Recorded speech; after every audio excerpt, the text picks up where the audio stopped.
And then coming out of jail, what do you have to look forward to? Well, I'm not coming out of jail. No, I mean just generally. You know, if you would...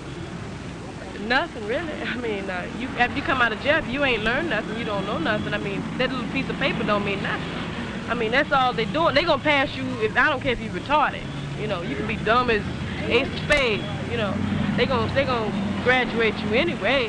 What you gonna do with it? What am I gonna do with math? With math, yeah. What I'm gonna do with math, what I'm gonna go into is for the police force. That's the academy that I'm going in. You gonna be a policeman there? I'm gonna try it. What you gonna take? I'm gonna be a nurse, a male nurse. Yeah.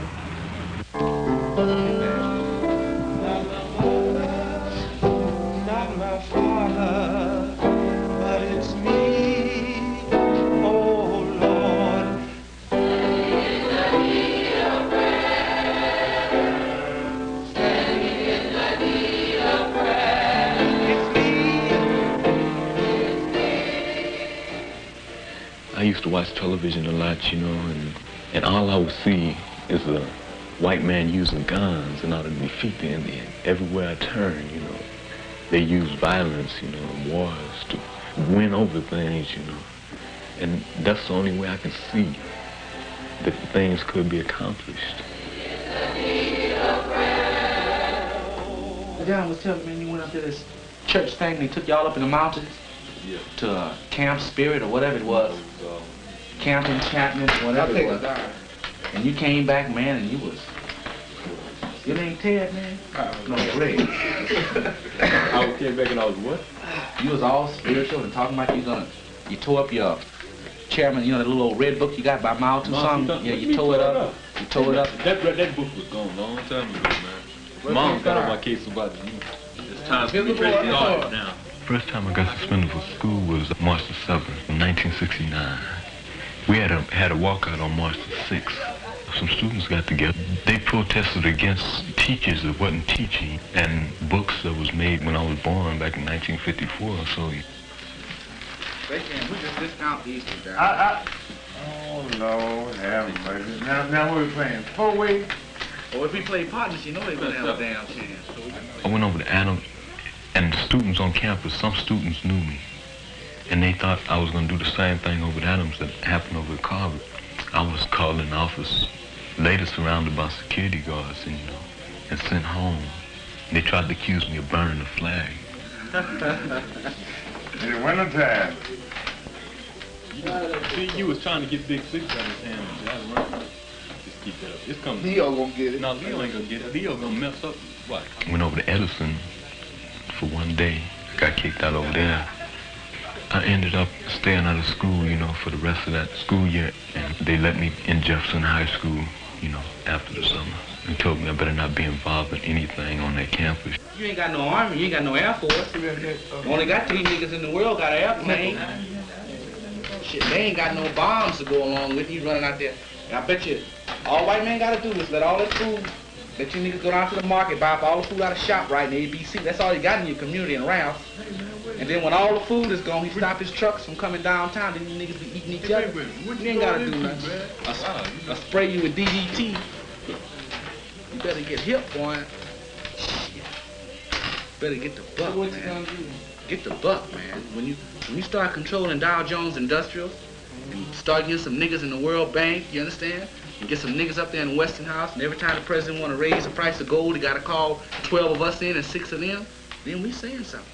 I have 2 brothers besides myself and a stepsister. One brother's 21 now. He's in the Marine Corps. The other's my twin brother. Say, man, I'm a future temptation, brother. Remember that. I'm your twin brother. Freddie, you know, he's interested in music. He has a singing group, you know. He's been with him for about 4 or 5 years now. Can turn the gray sky blue. I can build a castle from nothing or greater thing. I can make a ship sail high on dry land. But my life is incomplete and I'm so blue. Cause I can't get next to you. Get next to you. I just can't get next to you. No matter what I do.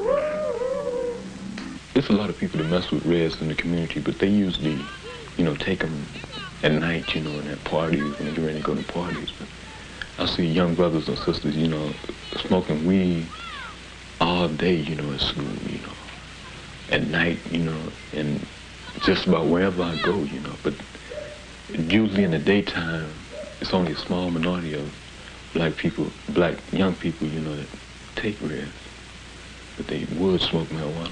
Y'all plan to make marijuana legal. At first, when the marijuana was in the black community and the Chicano community, they'd say, well, just control them, you know. But then when the white people start seeing their white kids use marijuana and say, hey, this cow gonna put my kid in jail, we gotta do something about this. So they can say, let's make marijuana legal. Marijuana, I believe if people want to use it, you know, if they dig on getting high, you know, and everything, well, you know, it's them. I guess I'm just this type of person, you know. I don't like to get in no kind of position where I can't, you know, think properly. When something take effect on me that I don't understand, it's a feeling, you know, I just can't stand it. I tried it, you know, 3 times. You know, I wasn't myself, and it seemed like I couldn't come back to myself right then. I guess I wasn't used to it, and I was kind of scared of it in a way.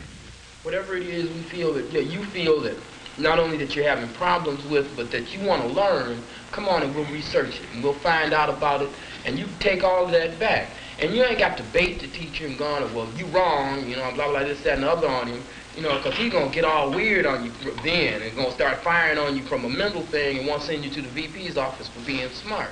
The Avalon Carver Community Center program was set up to get teachers and students, to, you know, together, get them to know one another, you know. Our educational program in the schools itself is falling down. Secondly, when you youngsters try to help yourself, you're not even getting school teachers to come here to help you. So these things ought to be examined. Why is this so?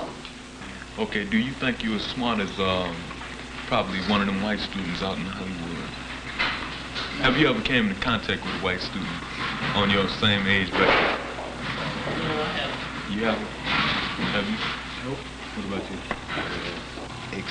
Throw them big words on me. You know, think I'm just dumb. There's so many things wrong with the schools over here in the ghettos. Black students at my school, they came up, you know, from elementary school and junior high school, and I'll say half of them, you know, don't know how to read. You know, they should have been taught those things in elementary and junior high school, and they wasn't, you know, and it's hard for them to go through high school, and they're not really learning anything. I first came in contact with some visitor workers up at Avalon Carver Community Center. They had just rented a building in the community, and they wanted to know what could they open the building for. We were discussing what we want this school to be, you know, what we wanted, you know, to have in this building. We came up with some ideas, with things we can do in the community, you know, using this for a community center and you know, having some type of counseling program where if young people got, you know, harassed by the police or, you know, had trouble at school with administrators and other teachers, they could, you know, come here and talk to someone. I found myself going to meetings up at South Park, and they had other organizations up there, you know, Black Panther Party.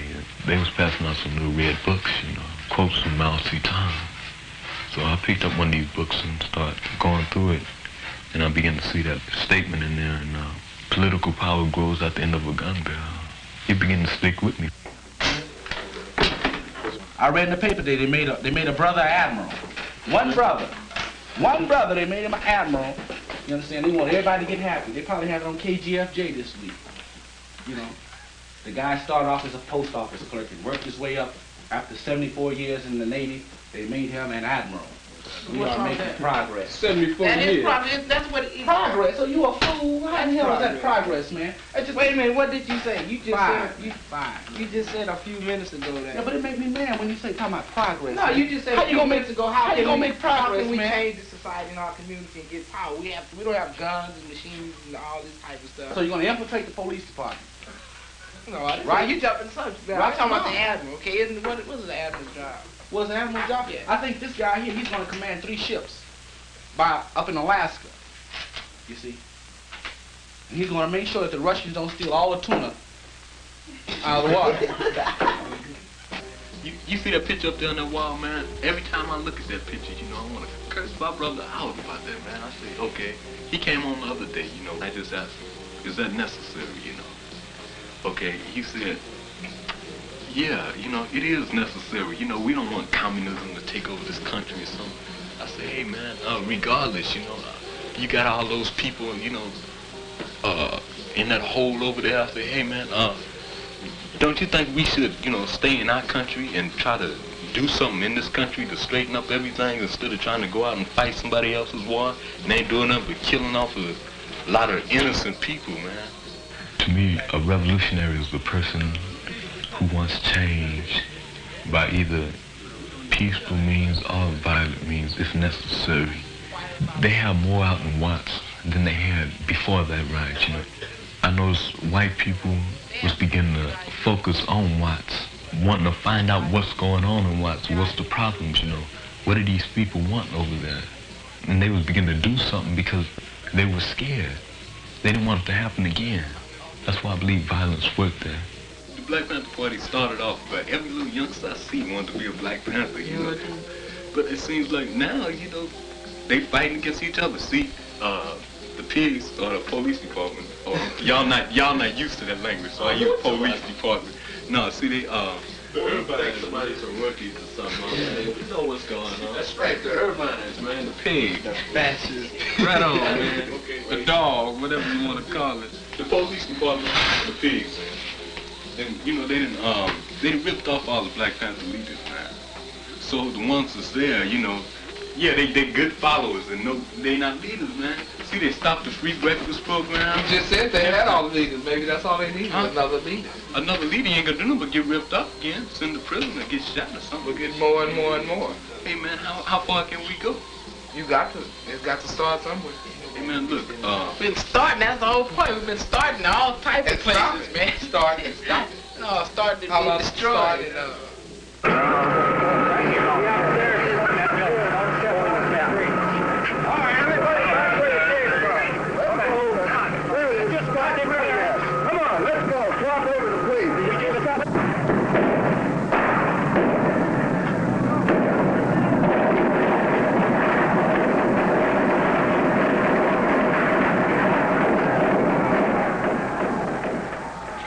Police was surrounding the Panther office. It seemed like it was a battle. They had about 5 or 6 people who trapped up in the building shooting, you know.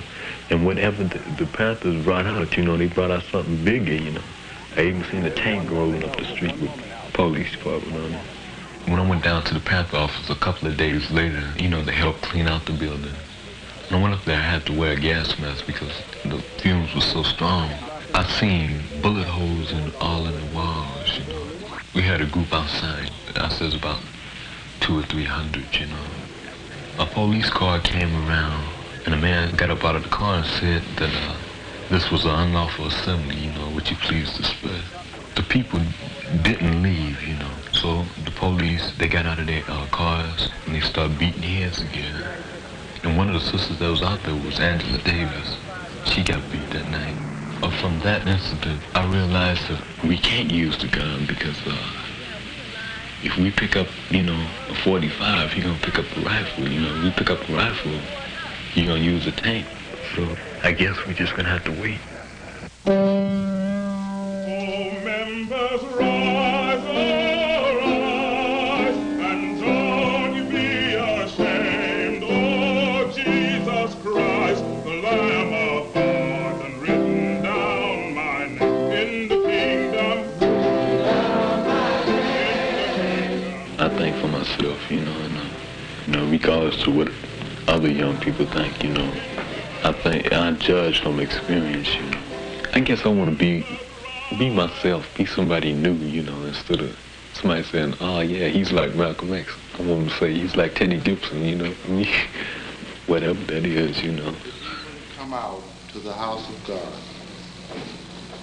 And as we come, Master, we know that it's no goodness of our own, but it's by the grace of God that thou hast brought us this far. We pray, Master, for the blessing upon each and every one which is in the building.